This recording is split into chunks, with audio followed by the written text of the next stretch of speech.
Throughout the long and deadly history of Israel's wars with Palestine, it's usually fallen to Israel's friends to tell them when it's time to stop. That time may be fast approaching again, even as Israel insists it needs more time to eradicate Hamas. It can only have itself to blame. This weekend, the IDF admitted to killing 3 of its own hostages in Gaza. The men were waving a white flag of surrender. They'd used scraps of food to scrawl SOS, desperately pleading for help. Regardless of whether they were Israeli or Palestinian, there was no justification under international law for killing them. It's a clear breach of the rules of engagement.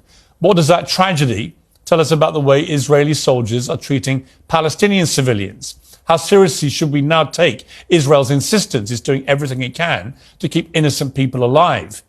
In a separate incident, 2 innocent women were reportedly shot dead by sniper fire at a Catholic church in Gaza. One of them was leaving the church shelter to go to the toilet. Cardinal Vincent Nichols, the Archbishop of Westminster, one of Britain's most senior spiritual leaders, was scathing. Well, the Pope went even further. He said that what Israel's doing in Gaza now constitutes terrorism.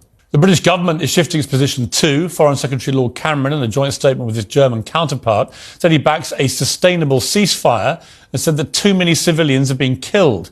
Ben Wallace, the influential former Defence Secretary, said if Benjamin Netanyahu thinks a killing rage will rectify matters, then he's very wrong. His methods will not solve the problem. In fact, I believe his tactics will fuel the conflict for another 50 years.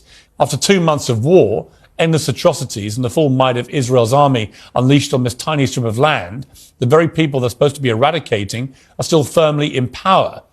But the war is now starting to look more like retribution than strategy.